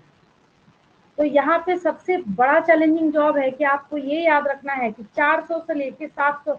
अब आप बोलेंगे हम 700 से ऊपर क्यों नहीं जा सकते, भाई जो हाईएस्ट वेव लेंथ है रेड कलर का वो तो 700 के पास ही आपको यहाँ पे दिख रहा है, ठीक है। तो और जिसके लिए मैंने आपको पिछली क्लास में भी बताया था कि कहीं पे भी ऐसा कुछ क्वेश्चन होता है, कोई सड़क पे जैसे मान लीजिए आगे बिल्कुल खाई है, डेंजर साइन देना है तो रेड कलर से देंगे।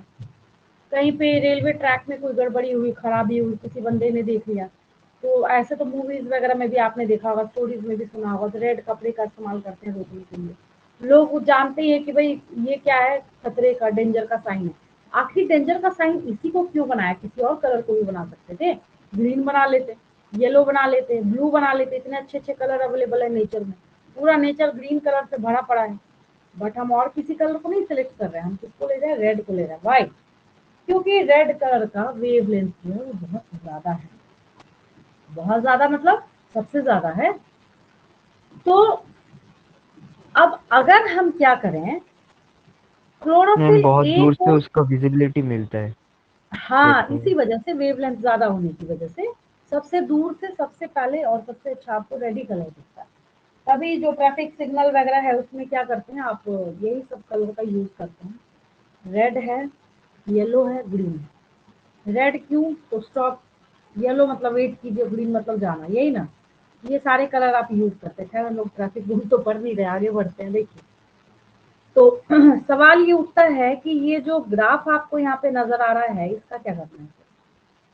तो ये ग्राफ जो आपको नजर आ रहा है किसी न किसी चीज का तो बना होगा ना,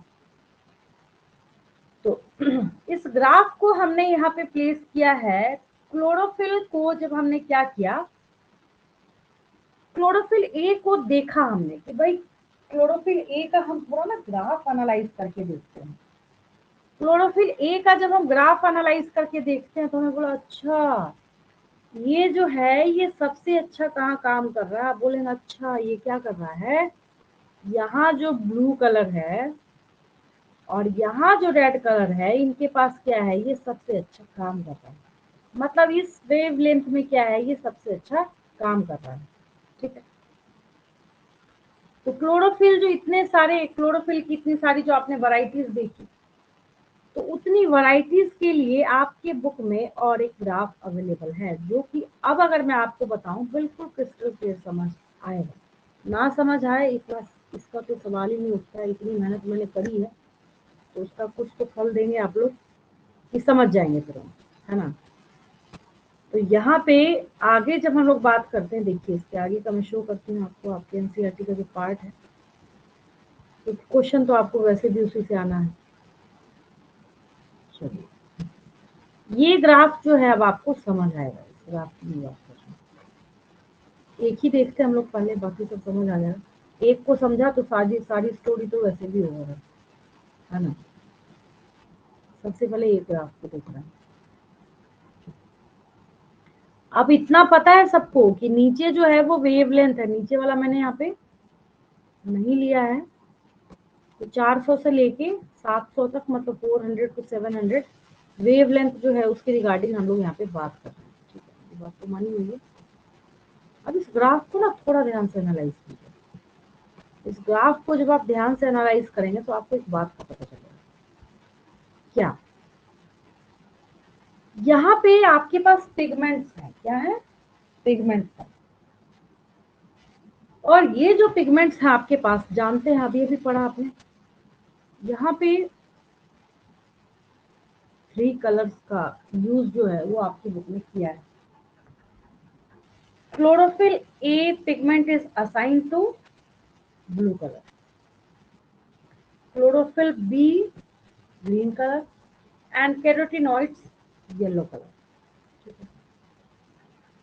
अब सबको भूल जाते हैं, एक काम करते हैं, यहाँ पे सिर्फ हम लोग ब्लू वाले को देखते हैं, बाकी सबको आपको डिसॉल्व कर देना है, दिमाग से हटा देना है। ध्यान से देखिए इसको, ध्यान से जब देख रहे हैं तो आप क्या बोल रहे हैं, अच्छा एक जो इसका पीक है वो यहाँ दिख रहा है और दूसरा जो इसका पीक है वो यहाँ, यही ग्राफ तो था अभी वहां पे जो मैंने आपको रेनबो वाला वेवलेंथ के साथ जो मैंने अभी अभी आपको पेज शो कर रखा था, तो इसी को, इसी ग्राफ को तो पेस्ट करके रखा हुआ था उसके साथ। मेरी बात समझ आ रही है? समझ रहे हैं क्या बोल रही हूँ मैं? सेम इसी ग्राफ को उठा के हमने क्या किया, अगर इसके बैकग्राउंड में हम कलर्स डाल देंगे सारे के सारे, ठीक है। तो क्लोरोप्लास्ट के जो पिगमेंट्स हैं वो, मतलब क्लोरोफिल के जितने भी पिगमेंट है यहाँ पे, वो किस वेवलेंथ में सबसे अच्छा एब्जॉर्प्शन ऑफ लाइट करते हैं, वो आपको इस ग्राफ से देखने को मिलता है। क्लोरोफिल बी के बारे में जब हम लोग बात करते हैं, ठीक है, एक पीक आपको यहाँ पे बहुत अच्छा नजर आ रहा है, लेकिन आगे जब आप जाते हैं तो दूसरा वाला जो पीक है क्लोरोफिल ए का, उससे नीचे ही है। कैरोटीनॉइड्स जो है, ठीक है, ये बीच में कुछ बहुत अच्छा काम कर रहा है, बट फिर अचानक से जाके ये जो डाउन होगा फिर ये राइज होने का नाम लेगा नहीं। तो अगर हम इन तीनों का रिपोर्ट कार्ड बनाएं तो इस रिपोर्ट कार्ड के हिसाब से अगर हम फर्स्ट, सेकेंड और थर्ड पोजीशन दें, देखें कि भाई एग्जाम में किसको ज्यादा नंबर मिले, मान लीजिए किसी बच्चे के मार्क्स के लिए ग्राफ बनाया हमने पूरे साल का, तब आपको पता चलेगा कि यहाँ पे हम लोग फर्स्ट पोजीशन देंगे क्लोरोफिल ए को, सेकेंड पोजीशन देंगे क्लोरोफिल बी को और थर्ड पोजीशन हम लोग देंगे कैरोटीनॉइड को। क्या बोलने का मतलब है? बोलने का ये मतलब है कि इससे आपको कुछ और स्टेटमेंट्स जो है वो क्लियर होंगे। क्या वो मैं बताती हूँ आपको। तो यहाँ पे बोलने का साफ सीधा सा ये मतलब हुआ कि जो क्लोरोफिल ए है, क्या है, क्लोरोफिल ए है। आपके बुक में एक बी ग्राफ भी बना हुआ है, दो ग्राफ में एक साथ लेती हूँ, अलग अलग ऐसे लेने में टाइम वेस्ट हो जाएगा, एक साथ हम लोग करते हैं एनालाइज।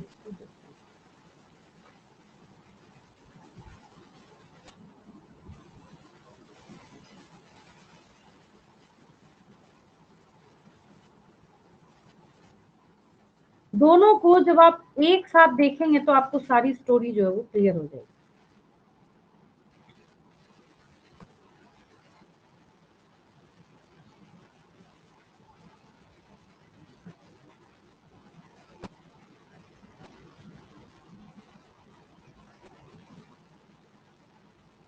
देखिए मतलब क्या है बोलने का, अभी अभी हमने क्या किया, जो हम क्लोरोफिल ए को देख रहे थे उसको उठा के हमने यहाँ पे रख दिया है। क्या आपको इतनी बात क्लियर है इतना लेक्चर देने के बाद? Yes ma'am. Rate of photosynthesis measured by O2 release. भाई फोटोसिंथेसिस कितना हो रहा है कौन बताए? आप जब केमिस्ट्री पढ़ते हैं तो पूरे केमिस्ट्री में आपने एक चीज नोटिस करी होगी, पूरी केमिस्ट्री में अगर मैं आपसे पूछूं कि आप रेट ऑफ केमिकल रिएक्शन का पता कैसे करते हैं, क्या बोलेंगे? Ma'am amount of product form पर टाइम। वेरी गुड, बहुत अच्छा। मतलब एक यूनिट टाइम में प्रोडक्ट कितना बना, अगर एक यूनिट टाइम में प्रोडक्ट बहुत ज्यादा बन गया, बोले वाह रिएक्शन का रेट तो बहुत फास्ट है। अब पता चला 1 घंटा लगा के आप बैठे हुए बना कुछ नहीं, अब बोलेंगे भाई इसका तो रेट ही नील है, या अगर बहुत कम बना तो इसका रेट क्या है, बहुत कम है। तो इस वजह से हम यहाँ पे कार्बन डाइऑक्साइड नहीं मेंशन कर रहे। वाई? क्योंकि जो फोटोसिंथेसिस का पूरा फेनोमेना है, बच्चे बच्चे को पता है, ऑक्सीजन ही रिलीज करके देगा आपको और कुछ नहीं देगा। तो ऑक्सीजन रिलीज करके देगा तो कितना ऑक्सीजन बन रहा है, यही तो हमें बताएगा ना कि what is the rate of photosynthesis. Yes और नो, यस है या मैम। नहीं? ठीक है। तो ये रेट ऑफ फोटोसिंथेसिस जो हम लोग यहाँ पे देख रहे हैं, तो ये पता हमने कैसे लगाया, तो यहाँ पे विद इन ब्रैकेट आपको एक वार्निंग के तरीके से दी गई है कि भाई देखो केमिस्ट्री में तुमने पढ़ के रखा हुआ है जितना अमाउंट ऑफ प्रोडक्ट एक यूनिट टाइम में बनता है, तो अमाउंट ऑफ प्रोडक्ट अगर हम केमिस्ट्री के लैंग्वेज में बात करें तो यहाँ पे द प्रोडक्ट इज ऑक्सीजन हमारे लिए, प्लांट के लिए नहीं। प्लांट अगर बेचारा अपने फायदे का सोचे तो उसके लिए क्या है, उसके लिए तो ग्लूकोज है। अब हम अपने किचन में कोई काम कर रहे हैं तो बहुत सारा वेजिटेबल वेस्ट निकला, जैसे सबसे अच्छा एग्जांपल जब मटर छीलते हैं ना, पी जो होता है उसके छिलके जो है तो गाय वगैरह जो होती हैं जूठा भी नहीं होता, और आपने छील के निकाला है तो पूरा ग्रीन ग्रीन होता भी है, तो लोग क्या करते हैं उसको चारे की तरह डाल देते हैं। ठीक है, हमारे लिए तो वेस्ट था, वो था या नहीं था, हम थोड़ी छिलका खाते हैं नहीं, लेकिन उस एनिमल के लिए क्या हो गया, उस एनिमल के लिए तो बहुत बड़ी चीज हो गई है, वो बेचारा फूड हो गया उसके लिए। एग्जैक्टली उसी तरीके से ऑक्सीजन को प्लांट बदल जाओ यहाँ से, मैं अपना बना रहा था फूड यहाँ पे तो तुम रिलीज हो गए बाय प्रोडक्ट के तौर पे, तुम निकलो यहाँ से। हम ये पढ़ाई हम कर रहे हैं ना, प्लांट को तो हम पढ़ा नहीं रहे। तो आपको जब 11th की किताब 11th की बुक जब मैंने स्टार्ट कराई थी तो पहले पेज पे एक वर्ड मैंने आपको अंडरलाइन कराया। जो बच्चे नहीं कर चुके हैं वो क्लास, जिन्होंने मिस करी होगी, तो पहला पेज जब आप देखेंगे तो एक शब्द, एक वर्ड, एक टर्म आपको लिखा गया वहां पे, एंथ्रोपोसेंट्रिक। याद आया? एंथ्रोपोसेंट्रिक बोलने का मतलब है कि हम इस पूरी दुनिया में जितनी पढ़ाई करते हैं ना, हम सिर्फ अपने फायदे के लिए करते हैं। एंथ्रोपो मतलब ह्यूमन होता है और सेंट्रिक का मतलब आपको पता है। हर चीज की पढ़ाई, मैथ्स की पढ़ाई आप कर रहे हैं, भाई क्यों पढ़ रहे हैं? मैथ्स की पढ़ाई लेके जंगल में थोड़ी कोई कंस्ट्रक्शन करने जाइएगा, लाइन का हाउस बनाने जाइएगा। भाई मैथ्स तो आप इसलिए पढ़ रहे हैं ना कि कितने डिग्री के एंगल पे आप किसी ब्रिज को अगर आप बनाएंगे तो सबसे ज्यादा स्टेबिलिटी आपको कब देगा, है या नहीं? बहुत सारा ब्रिज आपने देखा होगा, एक बीच में पिलर होता है, उससे हैंगिंग कंडीशन में पूरा ब्रिज बना देते हैं। अब भाई उस इंजीनियर को पता ही नहीं कि कितने डिग्री के एंगल पे वो सबसे ज्यादा स्टेबल होगा। क्या फायदा वैसे झक मारने वाली पढ़ाई करने का? आप पढ़ाई कर रहे हैं बट रट रहे हैं सारी चीजों को, थोड़ी इंजीनियर बनिएगा आप। आपको मैंने कॉन्ट्रैक्ट दे दिया एक ब्रिज बनाने का, पता चले 2-3 अभी हुआ ना, एक जो एक पूरा का पूरा ब्रिज गिर गया। तो वैसे वैसे इंजीनियर बनाएंगे तो यही होगा फिर, जब बिना पढ़े लिखे लोग बनाना स्टार्ट करेंगे, इंजीनियरिंग अप्लाई करेंगे तो। ठीक है, तो इसलिए आप पढ़ाई कर रहे हैं क्योंकि वो आप अपने बेनिफिट के लिए पढ़ रहे हैं। ठीक है, तो एग्जैक्टली उसी तरीके से यहाँ पे क्या है, ओटो रिलीज से हम पता लगा रहे हैं, ओटो रिलीज हमारे लिए, प्लांट के लिए नहीं है, नॉट फॉर प्लांट।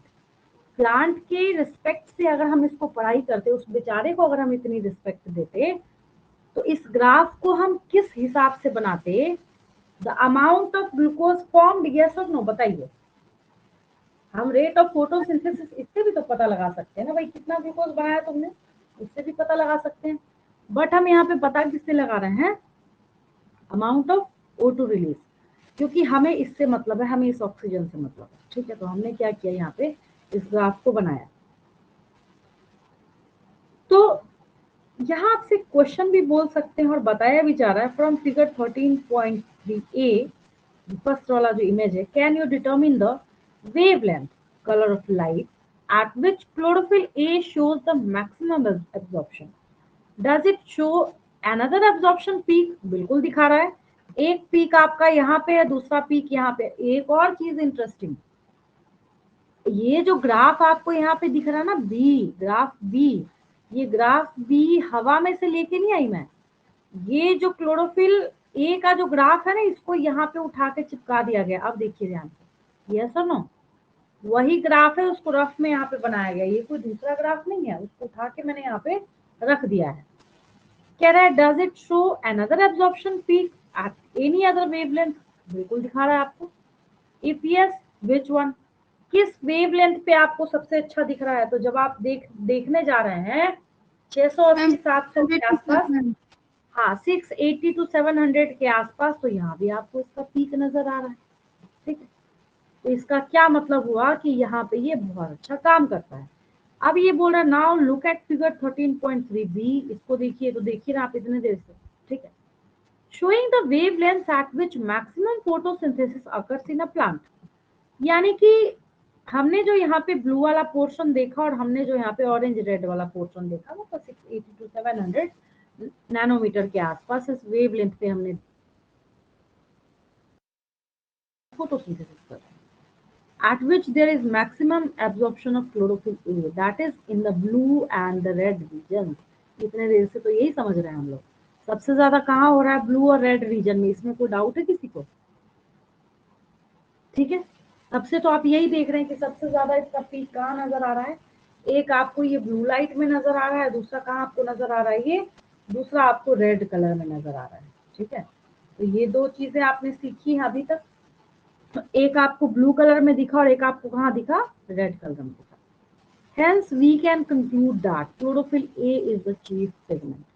यानी कि इतनी कहानी और इतने लेक्चर के बाद हमें क्या चीज क्लियर हुई, इतना कुछ लेक्चर देने, जबकि आज की क्लास में मैंने कुछ लिखा नहीं है, मैं एक्सप्लेन ही कर रही हूँ। ये 4 ही अक्षर तो लिखा मैंने, अक्षर नहीं वर्ड बोल लीजिए, है ना, मैंने लिखा बस इतना ही, और कुछ लिखा नहीं मैंने आज की क्लास में। देखिए हाँ यार, यही बस यही है ना, वो भी तो ये तो आप खुद से लिख सकते थे, याद ही करा दिया मैंने क्लास में, इसके सिवा मैंने कुछ लिखा नहीं है। बच्चे कहते हैं मैम फोटोसिंथेसिस को स्टार्ट कीजिए और आज के आज खत्म कर दीजिए 1 घंटे में। मैं बोलती हूँ भाई पहली बात तो ये है कि इतनी ग्रेट और इतनी महान तो मैं हूं नहीं कि एक ही दिन में फिनिश कर दूं, पॉसिबल है क्या? जो बच्चा 9th-10th में आपके पास प्लांट फिजियोलॉजी का पार्ट था नहीं, आपको क्रोमेटोग्राफी समझ नहीं आता, बहुत सारी चीजें आपको समझ नहीं, कैसे एक दिन में खत्म होता, वो तो भगवान जाने, मेरे वश की बात तो नहीं है। तो इतनी सारी चीजें, अब ऐसा थोड़ी है कि मैं बोल रही हूँ तो आपने कुछ सीखा नहीं है, सीखा है नहीं सीखा, आपने सीखा ना, है ना? तो इतनी सारी चीजों को आपने यहाँ पे सीखा है। अब देखिए क्या है, अब ये जो पोर्शन आप देख रहे थे यहाँ पे, ये जो ग्राफ आपने यहाँ पे देखा है, ये फोटोसिंथेसिस हो रहा है, मतलब क्या है, सबसे ज्यादा कैसे हम बोल रहे हैं, फिर वापस में वही बात रिपीट कर दूं, यहाँ सबसे ज्यादा फोटोसिंथेसिस हुआ है, यहाँ कम हुआ है, यहाँ सबसे ज्यादा हुआ है। जब इस रेट ऑफ फोटोसिंथेसिस को, इस क्लोरोफिल ए, दोनों ग्राफ को एक साथ चिपका दिया गया, प्लेस कर दिया, जाओ भाई एक ही जगह बना दिया हमने दोनों को, बोले अच्छा ये कनेक्शन है दोनों के बीच में। अब आया तीनों ग्राफ समझ में? फिर से अगर मैं बोलूं, पहले हमने सबका ग्राफ देखा, भाई क्लोरोफिल बी कहाँ है, कैरोटिनॉइड्स कहाँ है, क्लोरोफिल ए कहाँ है। फिर हमने बोला हम एक काम करते हैं, हम एक अलग से ग्राफ बनाते हैं रेट ऑफ फोटोसिंथेसिस के लिए। फिर हमने इसका ग्राफ बनाया, ठीक है, बहुत अच्छी बात है। ये देखिए ये वाला, इसकी बात कर रहे हैं,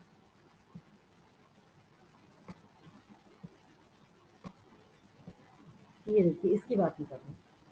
ये रेट ऑफ फोटोसिंथेसिस को हमने देखा, क्या देखा हमने, रेट ऑफ फोटोसिंथेसिस को देखा।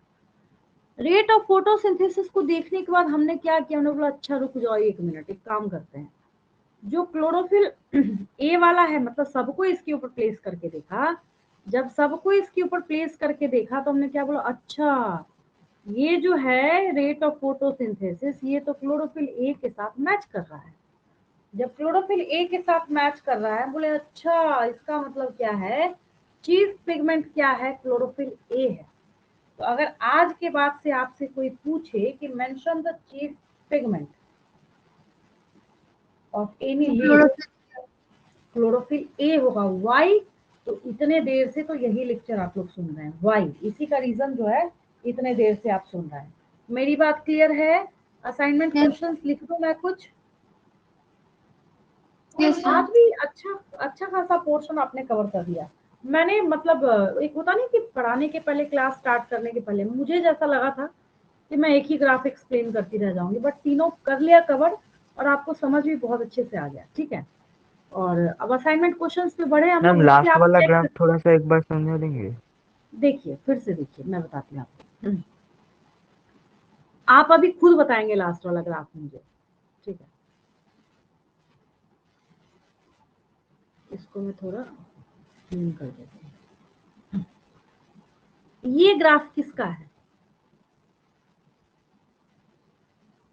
ये ग्राफ किसका है, आंसर कीजिए। ये जो बी वाला ग्राफ है किसका बना हुआ है? आवाज जा रही है मेरी? Rate of photosynthesis. ठीक है, इसमें कोई डाउट? No ma'am. इतना क्लियर है, ये रेट ऑफ फोटोसिंथेसिस का। अब इसको हमने उठा के यहाँ रख दिया है, मतलब समझिए यही बना हुआ है। ये और ये अलग है क्या? सेम ही तो है दोनों। क्लियर है? यस ठीक है, मैम। चलिए आप ही ने बोला। अब इसको ध्यान से देखिए, ये जो क्लोरोफिल ए है ब्लू कलर का, तो इसी के पास तो 2 पीक है ना। इसको छोड़ के इतना अच्छा 2 पीक क्या किसी और पिगमेंट के पास है? नहीं। No ma'am. ठीक है, आप ही ने बोला नो मैम, तो हमने उसको उठा के यहाँ पे प्लेस कर दिया, कोई दिक्कत? No ma'am. ठीक है, इसका मतलब हुआ क्लोरोफिल ए या एब्जॉर्प्शन बाय क्लोरोफिल ए या maximum absorption bye chlorophyll A is represented by this graph, and the rate of photosynthesis completely depends upon this chlorophyll A. That means the chlorophyll A is the chief pigment. अब आया समझ में? Yes ma'am. अब clear है? हमने कुछ नहीं किया है, थर्ड वाले ग्राफ में कुछ भी नहीं किया है। वो बच्चा कहते हैं ना, क्या बोल रहे हैं? क्लोरोफिल ए का स्ट्रक्चर मैच कर रहा है। हाँ, तो हमने कुछ नहीं किया है। ये जब बच्चे बोलते मैम ये ग्राफ आ गया, हम कैसे बनाए एग्जाम में? अगर कायदे से आप देखें, ऑनेस्टली, अगर मैं ऑनेस्टली आपको एक बात बताऊं, एक ही ग्राफ तो प्रैक्टिस करना है ना, यही तो प्रैक्टिस करना है बस। अब ये बी वाला है रेट ऑफ फोटोसिंथेसिस, तो ब्लू और रेड 2 पीक नहीं बना सकते आप। ब्लू और रेड के पास पीक बनाइए, ठीक है, खत्म, स्टोरी खत्म। अब पहला वाला जो आपने याद किया था, तो क्लोरोफिल ए का पीक तो आपको याद ही है। तीसरे वाले ग्राफ में रेट ऑफ फोटोसिंथेसिस और क्लोरोफिल ए को एक साथ चिपका के बना दीजिए, और नीचे 400 to 700 वेवलेंथ जो आप लिख दीजिए। अब आप बोलेंगे मैम कितना कितना लिखना, हम कंफ्यूज कर रहे हैं। ऐसे भी लिख सकते हैं 400, 450, 500, 550, 600, 650, 700, ऐसे भी लिख सकते हैं, जैसे आपको आसान लगे, सही होना चाहिए बस। ठीक है, अब करें हम लोग कुछ छोटे छोटे assignment question. Yes ma'am. Yes ma'am. Yes ma'am.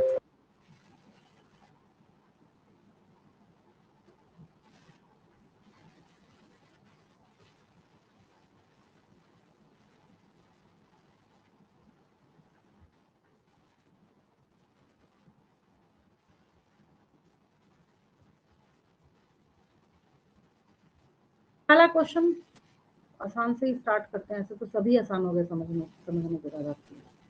First question हम लोग लिखते हैं, mention the chief pigment associated in photosynthesis। क्या लिखेंगे? Chlorophyll A.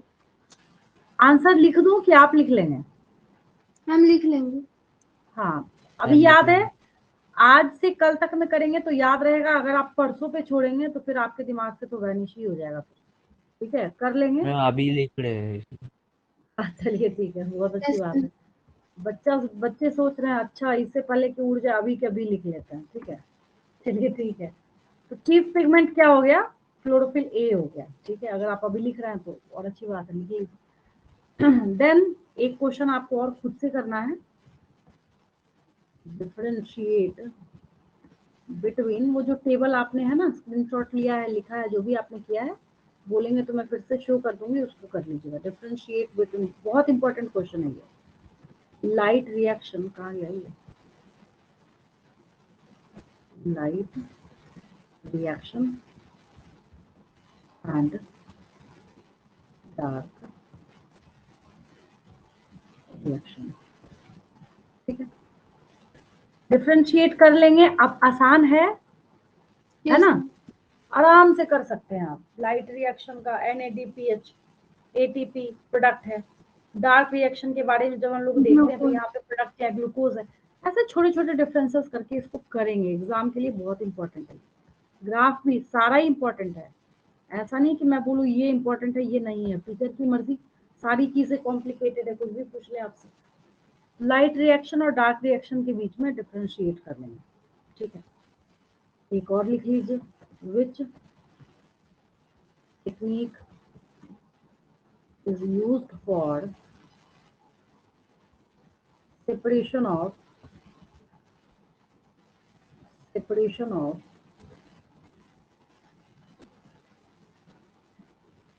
leaf pigments. Paper paper chromatography. चलिए वेरी गुड, एक टेक्निक भी सीखा आपने। नेक्स्ट लिखिए, which color has minimum wavelength?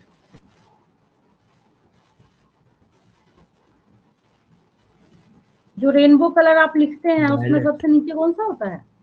Ma'am violet. हाँ, Violet. उसका सबसे कम होगा।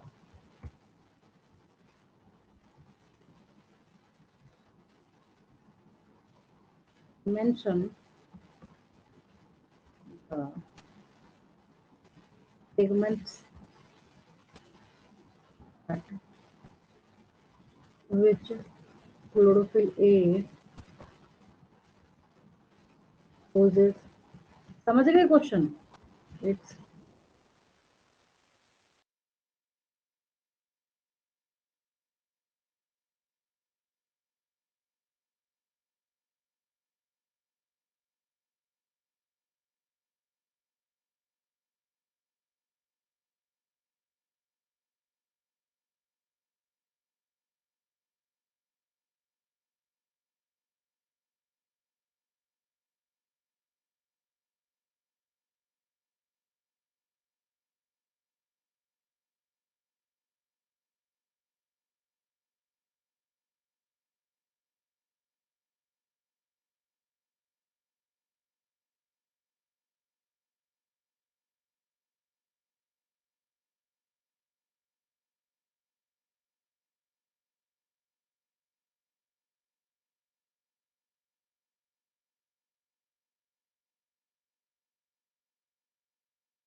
नेक्स्ट यहाँ क्वेश्चन है आपके पास,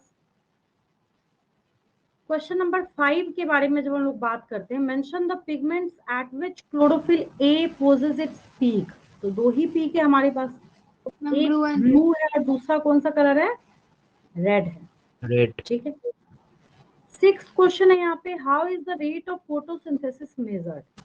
और कोई तरीका नहीं है इसको मेजर करने का, जैसे केमिस्ट्री में आप कैसे रेट पता करते हैं कितना प्रोडक्ट बना है, इसको कैसे पता करेंगे कि कितना ऑक्सीजन वहां से इवॉल्व हुआ है, यानी the rate of evolution of oxygen.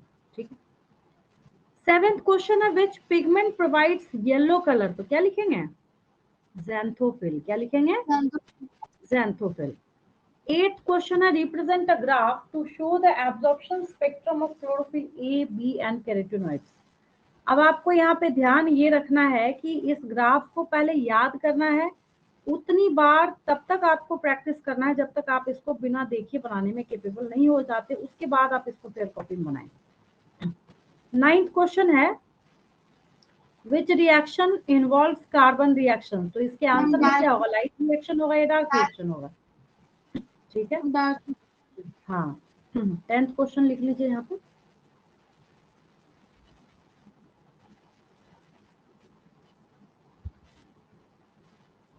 Mention the, ma'am 8 वाला क्वेश्चन क्या थर्ड वाला ग्राफ होगा?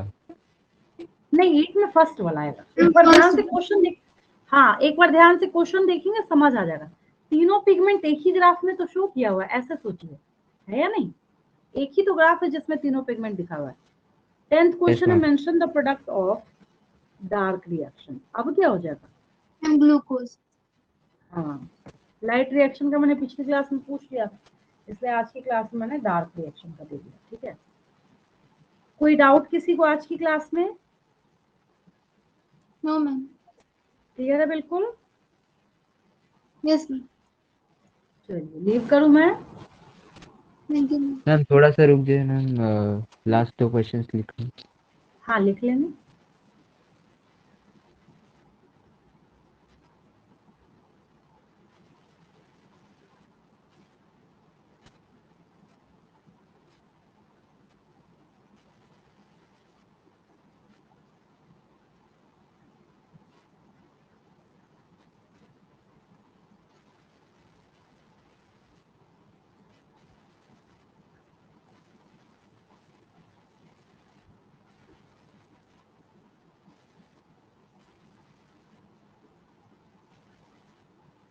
Yes ma'am, done. चलिए ठीक है, लीव करूँ मैं? Thank thank you you ma'am. Ma'am. Bye good ma'am, night good ma'am. Night. Good night.